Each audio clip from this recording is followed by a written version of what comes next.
Oh boy, does this one go back, and boy, does it get crazy. Remember when J.K. Rowling, she's a lady who wrote Harry Potter. Remember when she tweeted in support of this woman? She said something about, biological gender being real. It was basically defending a woman whose contract wasn't renewed because she expressed her opinion about women's rights on Twitter. And it was this whole debate over transgender rights. Well, anyway, J.K. Rowling got, I'm doing air quotes here, canceled. I mean, she's still super wealthy and active, somewhat politically. I mean, culturally. But the woke crowd went after her, and they went after her hard. Now, I got to be fair to everybody here. J.K. Rowling's been getting slammed by basically everybody for the longest time for pandering to these people and retconning the Harry Potter universe to cater to their fringe political ideology. Well, finally, J.K. Rowling said, I can take no more. And she tweeted in defense of a woman who was who was advocating for biological females. In response to this, J.K. Rowling got harassed so bad, apparently, and threats even, that she is now building massive security gates at her home due to the threats. This is what you get when you speak up against the horde, the raging mob of Twitter. They have no principles, no integrity. They don't care about you. They don't care about any ideals. They will just say what needs to be said because they are a hornet's nest. I have seen these Twitter feminists that have 100,000+ followers say all this stupid nonsense and then one day accidentally step over the line and get swarmed themselves and just flip their opinion like a switch because they don't have one. They're just, it's just word vomit. Well, let's read about J.K. Rowling's security gates. Rowling is installing security gates at her $2 million home in Perthshire as part of a revamp of her Scottish estates. The author had plans approved to erect a pair of 1.2 meter high gates outside Killychessy Estate near Aberfeldy. The property already has guards stationed 24 hours a day. Rowling, 54, became the target of transgender activists in December for defending a researcher sacked for saying men cannot change into women. The Harry Potter writer was branded a TERF, a derogatory term meaning trans exclusionary radical feminist. She has also faced a backlash for supporting the anti-independence campaign in Scotland. She moved with her family from Edinburgh to Kilchessy in 2015. The 162-acre estate, which she bought in 2001, has 2 halls, a dining room, a drawing room? What is it? What's it a drawing? It's like you draw pictures in there? A morning room, 7 bedrooms, and a swimming pool. There is also a 2-bedroom extension on the west wing and a swimming pool covered with copper domes. Rowling has also received permission to spruce up her $2 million home in the city with a new kitchen, scullery, boot room, and pantry. Wow, I would like a boot room. Is a boot room where you put your boots? Anyway, let's get serious. I don't know if they're exactly saying this is because of the threats and the attacks she got. I'm going to go ahead and assume that, though. All right, she's going to do 1.2 meter high gates. It's not particularly large, but she's putting up gates in front of her home. And they're insinuating it's because of the disputes on Twitter. I think it's fair to say, after all the harassment and threats, she probably considered her security options, and she went for a light approach. 1.2 is not particularly high at all. But the bigger issue here is not whether or not she faces real credible threats, but the harassment people endure and the expenses they pay to do it. Mind you, 1.2 meters high is what, like 4 or 5, not like 4 feet or so. So not a really big deal, to be honest. But I thought it was interesting because it does highlight the fringe lunatics on the internet and how they can actually drive you to take some minor precautions. Granted, I think the average person can hop over whatever she's building. I don't know, unless they're spiked or something.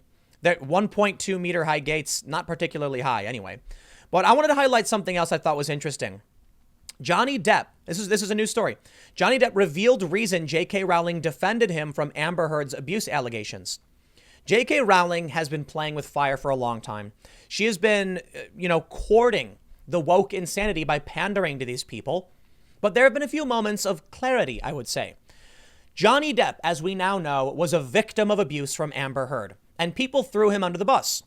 They were trying to get him fired from his role in the Grindelwald movie, the Harry Potter film. Apparently, they did get him fired from Pirates of the Caribbean.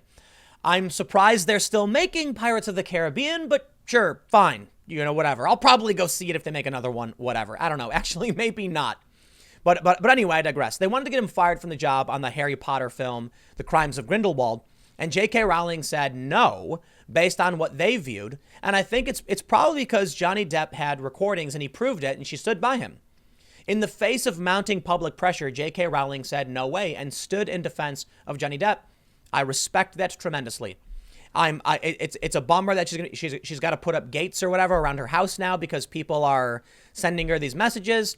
I will say I gotta be fair. 1.2 meters high, not a big deal. So it might not be the most extreme thing ever, but I do think it's still interesting. And I want to read this story as well about Johnny Depp. So this is from International Business Times that report.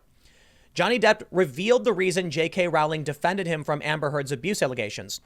Depp faced intense backlash and scrutiny after his ex-wife accused him of being violent and abusive. Disney also dropped him from Pirates of the Caribbean. However, there are a few people who stood by him.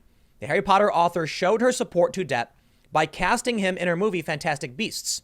We revisited why Rowling defended Depp because Twitter users have been praising her lately for choosing to support the Minamata actor who turned out to be the actual victim after Heard confessed in an audio recording that she hit him and she started their fights. Well, how about that?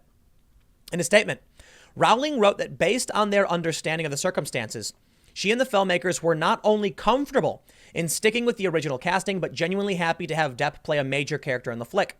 The move was criticized, but Depp said Rowling made such a decision because she knew the truth. I'll be honest with you.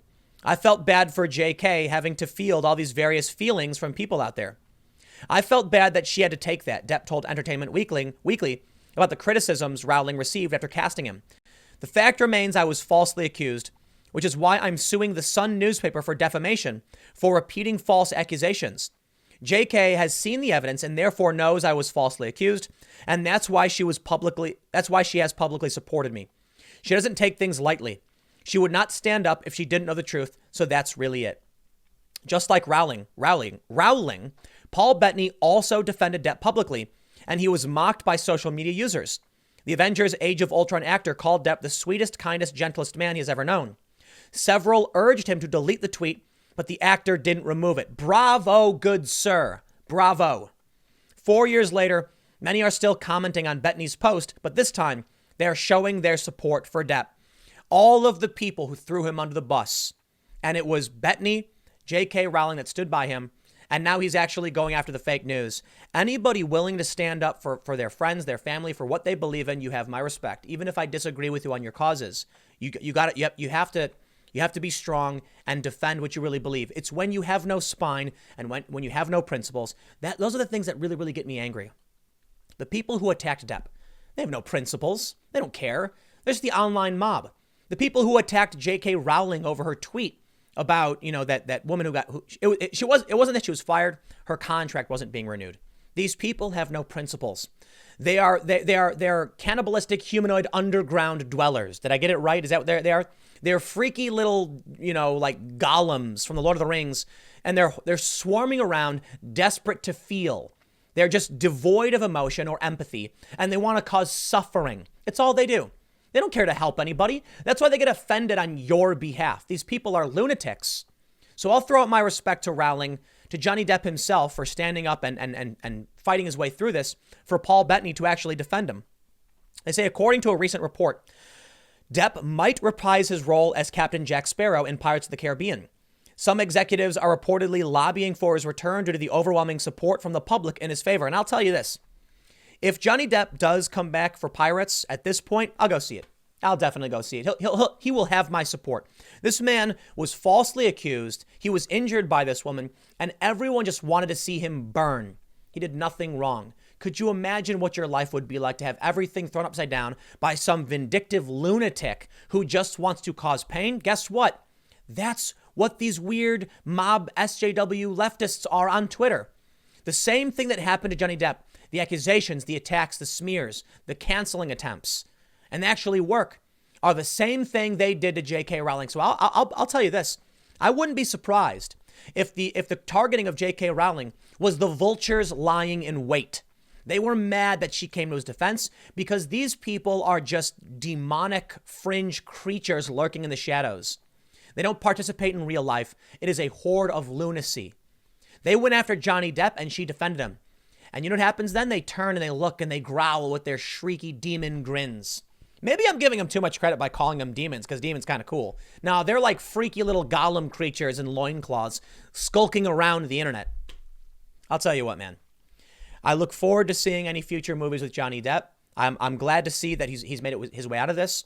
I hope J.K. Rowling can remain safe. For all of the pandering she has done, I can say yes to an extent. She will reap what she has sown. But I wouldn't. Look. She's going to do the right thing. If she's going to defend somebody who's fired, if she's going to defend Johnny Depp, I think she's doing the right thing. And I will always encourage doing the right thing. And I will always call out the lunatics who are trying to drag people down, shut them down, end their lives, etc. So, you know what, man? I rag on Pirates of the Caribbean a couple times because it's like they've done so many of them. But you know what? For Johnny, I'll go see one more. Actually, the last one was pretty good. I got to be honest. I think the ones in between, the first one was great. Started to go downhill from there. The last one was actually second best in my opinion. So we'll see how it plays out. Stick around. I got one more segment coming up in a few minutes, and I will see you all shortly.